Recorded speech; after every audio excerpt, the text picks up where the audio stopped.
नमस्कार, स्वागत है आप सभी का स्पोर्ट्स वीके पे। मैं हूं आपके साथ Yogesh Mishra. Dubai team India पहुंच चुकी है और मुकाबला 20 फरवरी को बांग्लादेश से होना है। लेकिन इसके पहले बहुत सारे ऐसे सवाल है जो आपके जहन में दौड़ रहे होंगे, हमारे भी जहन में दौड़ रहा है, और इसीलिए इन सवालों से मुखातिब होने के लिए हम आपके बीच आए हैं और हम आपसे बातचीत करेंगे। बताएंगे आपको कि दुबई की पिच का मिजाज क्या है, दुबई में भारत का रिकॉर्ड क्या है, दुबई में जो भारतीय टीम खेलने गई है, क्या भारतीय टीम उसी पिच पर खेलेगी जिस पिच पर भारतीय टीम पहले मुकाबला खेल चुकी है।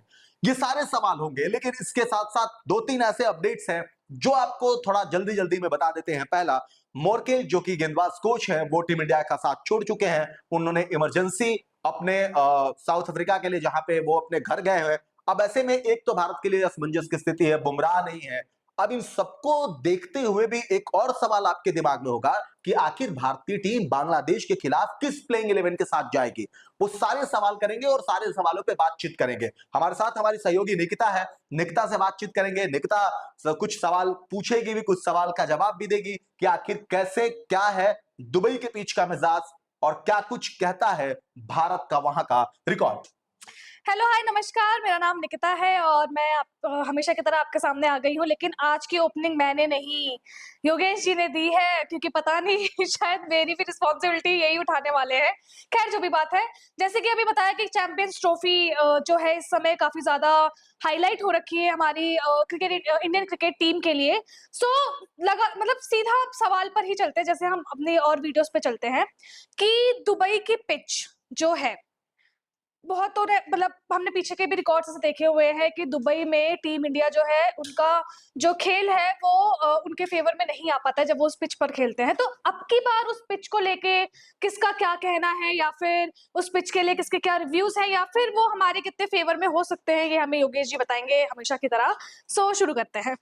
बड़ी बात यह है कि इस बार जो दो पिच तैयार हुई है ना, वो ओके। भारत के लिए बहुत फायदेमंद है। अच्छा। और इसीलिए मैं कल एक वीडियोस बनाया था, उसमें मैंने लोगों को बताया है कि 10 पिचें वहां पे हैं अच्छा। जिस पे मुकाबले लगातार हुए। हम्म। लेकिन आईसीसी बीसीसीआई की या आईसीसी की जो भी अपना एक इवेंट है, उसको लिए बोला गया था कि 2 पिच आपको बचा के रखना है, मुकाबले खेले जाएंगे। अब वो जो पिच है, वो पिच यूज नहीं किया गया, उसको खेला नहीं गया है। हम्म। इसका मतलब वो पूरी की पूरी जो पिच है वो फ्रेश है, हम्म। उसपे बैटिंग बॉलिंग नहीं हुई है। हम्म। तो बाकी जो पिच है उसके हिसाब से उस पिच का मिजाज कुछ अलग होगा, हम्म। नया होगा। हम्म। बाकी जो इसके पहले मुकाबले हुए, भारत भी कई बार खेला है वहां पे। अभी आपको आईपीएल का भी मुकाबला खेलने को मिला, फिर से IL20 भी हुआ था। हम्म। उसके हिसाब से भी जितने भी एक्सपर्ट्स जो बातें कह रहे थे, बड़ी बात यह है कि सब लोग उस पिच के आधार पे कह रहे थे हम्म। कि भारतीय टीम जी 5 गेंदबाजों को गलत चुन लिया है, भारत ने गलत फैसला ले लिया है, गंभीर ने गलत फैसला लिया है, आपस में अगरकर और उनके बीच डिस्प्यूट हो गया इन खिलाड़ियों को लेकर।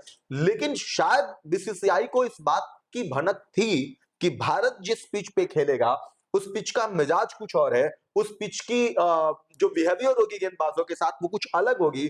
और इसीलिए भारतीय टीम ने बाकी सबसे हम्म।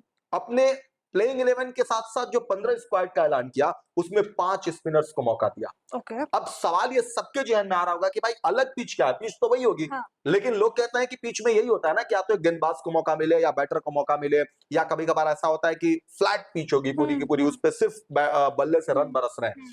तो मैं पहले दर्शकों को ये बात जानकारी दे दूं कि जो दुबई की वो पिच है, वो पिच स्पिनरों के लिए काफी मददगार है, ओके। पहली बात। दूसरी, अगर तेज गेंदबाज लेंथ के साथ बॉलिंग करता है, फॉर एग्जाम्पल आप मोहम्मद शमी को ले लीजिए, हम्म।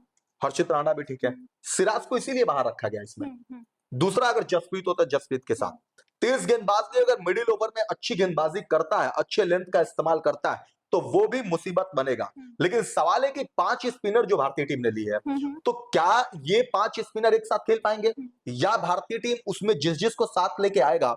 तो क्या ऐसा पिच, ऐसी कौन सी पिच है कि भारतीय टीम ने ज्यादातर उन गेंदबाजों को मौका दिया है जो गेंदबाज विकेट निकालने की क्षमता रखते हैं, हम्म। लेकिन कैसे कंडीशंस में और गेंदबाजी किस तरीके करते हैं। जैसे मैं आपको बताता हूं कि मान लीजिए कि हम्म। रविंद्र जडेजा की गेंद गिरती है तो थोड़ी तेज निकलती है। ओके। अक्षर पटेल गेंदबाजी करते हैं, गेंद गिरेगी सीधी निकलेगी, स्टंप टू स्टंप ज्यादा गेंदबाजी करते हैं, तेज निकलेगी। हम्म। कुलदीप उसी तरह के गेंदबाज है, हम्म। वॉशिंगटन सुंदर उसी तरह के गेंदबाज है। हम्म। अब इससे मेन जो फायदा है हम्म। कि जब गेंद पिच पे गिरने के बाद तेजी से निकलती है, हम्म। तो बैट्समैन को दिक्कत पैदा करती है। हम्म। अगर वो मान लीजिए कि थोड़ा सा भी अगर टर्न ले रही है ना, तो फिर तो बैट्समैन के लिए पूरी मुसीबत है। अगर ओके। थोड़ा सा तेज गिर के निकल रहा है तो उसपे उसको थोड़ा बहुत हैंडल कर सकता है बैट्समैन, बस अगर उसमें टर्न मिल गया गेंदबाज को तो फिर भाई वो समझ से परे है कि आप बल्ला लगाओगे इस दिशा में, गेंद कोई और दिशा में जाएगी। पहली चीज। दूसरी चीज, भारतीय टीम को पता है कि जो दो पिच है, इस दो पिच का मिजाज ये है कि आपका स्पिन तेज गेंदबाज होना चाहिए, ओके। जो गेंद टर्न थोड़ा बहुत भी कराए तो चल जाए लेकिन तेज में डालता हो। और जडेजा और वाशिंगटन सुंदर और अक्षर जो हैं, ये वही गेंदबाज है। ओके। वरुण चक्रवर्ती ने भी आपने देखा इंग्लैंड के सामने जैसी गेंदबाजी की थी, वो भी इसी टाइप के गेंदबाज हैं। और इसीलिए मैं तो ये कहूंगा कि हालांकि हमने भी वीडियोस बनाए हैं कि 5 स्पिनरों के साथ भारतीय टीम क्या करेगी, बट मैं ये बात कह सकता हूं पिच के हिसाब से, जो रिपोर्ट बता रही है उसके हिसाब से, कि भारतीय टीम गौतम गंभीर और रोहित शर्मा का ये मास्टर स्ट्रोक है। ये वो मास्टर स्ट्रोक है जिससे आप चैंपियन बनेंगे। क्योंकि देखो, स्पिन गेंदबाज जब गेंदबाजी करता है ना, तो अगर उसको टर्न मिलने लगा तो रामबाण है, और अगर उसमें स्पीड मिलने लगी और मतलब लेंथ पे गिर के, तो फिर सोचो सोने पे सुहागा है वो। क्योंकि आपने दोनों चीज वेरिएशन एक ही साथ ले लिया। और इसीलिए इस पिच पर स्पिन गेंदबाजों का बोलबाला होगा, रन बनेंगे, लेकिन उसके साथ साथ तेज गेंदबाजों का भी बोलबाला होगा, और आप किस लेंथ के साथ गेंदबाजी करते हैं ये मैटर करता है। और इसीलिए शमी जो है, हर्षित राणा जो है, हर्षदीप जो है, ये उन्हीं चुनिंदा गेंदबाजों में से हैं जो पिच का मिजाज कहता है उस हिसाब से गेंदबाजी करेंगे। जीत हार क्रिकेट में वो समय पे डिपेंड करता है कि आपने उस दिन कैसा खेला, कौन जीता, बट आप युद्ध के मैदान में लड़ने के लिए गए कैसे हैं, वो आपकी तैयारी बताती है कि आप किस हिसाब से लड़ने के लिए गए। तो भारतीय टीम युद्ध के मैदान में अपना पूरा प्रिपेयर करके गई है। दूसरी एक जानकारी ये है जो आप अभी साझा करना चाहते हैं, कि पिच पे अभी जो प्रैक्टिस भारतीय टीम ने की है, बल्लेबाजों के बल्ले पे गेंद अच्छे से आ रही है, इसका मतलब ये है कि हमारे जो बल्लेबाज हैं उनका फॉर्म बेहतर है। दूसरा, इवनिंग में भी उन्होंने कुछ किया, ओट्स ओस ओस जो है उसको भी समझा उन्होंने कि कैसे उसको करना, अगर बाद में बैटिंग करनी है पहले बैटिंग करनी। तो कुल मिला के ये है कि पिच का मिजाज तो ये है कि भारत के पास ब्रह्मास्त्र है। अब भारत इस्तेमाल कैसे करता है, रोहित मैदान में कैसे इस्तेमाल करते हैं, अब ये तो मैच के दौरान डिसीजन बताएगा उसका। तो मतलब जो दुबई की पिच है वो बैटर्स के लिए कम और स्पिनर्स के लिए या फिर बॉलर्स के लिए ज्यादा हाँ, अच्छी है। मतलब ये आप कह सकती हैं कि स्पिनर का बोलबाला ज्यादा है, हाँ। बैटर को संभल के खेलना होगा। ओके। अगर, और चूंकि आप 50 ओवर के गेम में हैं, तो ये आपके पहले ही दिमाग में होना चाहिए कि मुझे रुक के खेलना है। आप रुकेंगे तभी रन बनाएंगे। T20 नहीं है कि आए ताबड़तोड़ बैटिंग की और चल दिए। वहां क्या होता है ना, आप मुकाबला उठाकर देखेंगे, जो 50 ओवर का मुकाबला होता है, वहां आपके पेशेंस की परीक्षा होती है, सिचुएशंस के हिसाब से आप कैसे ढल के चल रहे हो। तो वैसे में कभी कभार ऐसा होता है, आपने देखा होगा मुकाबले में कि कोई टीम शुरू के 10 ओवर में 200 रन बोर्ड पे लगा दी, 150 लगा दी, पता चला 10 से 20 के बीच में गई, ऑल आउट हो गई। क्यों? क्योंकि उसको ये लगा कि अब तो भाई इस रन से रन बना दिया, भाई अब तो कोई आएगा तो रन 300 बना देगा। नहीं होता है। गेंदबाज अगर एक बार अटैकिंग मोड में आ गया और कप्तान बेहतर है, तो आपको 150 के 200 बनाया आपने ना, 230 पे भी ऑल आउट कर सकता है। इसीलिए वनडे में थोड़ा समझ के साथ खेलना पड़ता है। थोड़ा फॉर्मेट जो है वो थोड़ा सा बड़ा है, टेस्ट से छोटा है, बट बेहतर है। इसमें स्किल का पता चलता है आप कैसे बैटिंग है, जैसे गिल की हमने बात की थी। तो कुल मिला के कि बल्लेबाज रन तो बनाएंगे, लेकिन गेंदबाज की तबाही होगी, और भारत के पास ये 5 स्पिनर ब्रह्मास्त्र हैं। तो ये तो पिच के बारे में बात हो गई कि पिच का क्या सीन है। बाकी दूसरा ये होता है कि प्लेइंग 11 में कौन कौन जाएगा। तो अभी सबसे पहला सवाल ये है, जो कि नॉर्मल क्वेश्चन है, कि प्लेइंग 11 में कौन जाएगा। तो जैसा कि आपने बोला कि मॉनी मॉकल जो है वो इमरजेंसी में अपने घर चले गए, तो ऑब्वियसली वो भी एक बहुत ही मेरे को ऐसा लगता है कि प्लेइंग 11 में ऑब्वियसली वो भी होंगे। हाँ, मतलब तो उनकी जगह वो पे रिप्लेसमेंट बेसिकली क्या क्या लगता है कि वो कोच है। हाँ। उनकी बातचीत, गेंदबाजी कोच है, हाँ। तो उनकी बातचीत राय होती है वहां पे अगर कोच है। लेकिन आपके पास गौतम गंभीर हेड कोच के तौर पे है, तो वो आपसी तालमेल तो जरूर है कि भाई किसको खिलाना है, क्या करना है, लेकिन ये जरूर है कि डिसीजन कप्तान और मेन कोच को ही लेना है। तो मेरा ऐसा मानना है कि अभी फिलहाल की जो स्थिति है, भारतीय टीम रोहित शर्मा कप्तान होंगे, KL राहुल होंगे, और आपके शुभमन गिल उप कप्तान है, फिर से आपके पास विराट कोहली है, श्रेयस अय्यर है, हार्दिक पांड्या, रविंद्र जडेजा, अक्षर पटेल, और आपके पास वरुण चक्रवर्ती, मोहम्मद शमी, और इसके बाद अगर आप अर्शदीप को लेते हैं वहां पे, अगर आप हर्षित को लेते हैं तो अर्शदीप को ना लेकर के आप कहेंगे मैं कुलदीप को लूंगा। क्योंकि कुलदीप एक आपके पास 3 स्पिन गेंदबाज हो गए और उसके बाद आप एक किसी और गेंदबाज को उसमें शामिल करेंगे। तो कुल मिला के ये ऐसी स्थिति बन रही है कि हर्षित हर्षित होंगे और शमी होंगे, तो फिर अर्शदीप को थोड़ा वेट करना पड़ेगा क्योंकि वरुण चक्रवर्ती और आप कुलदीप को इन करते हो तो।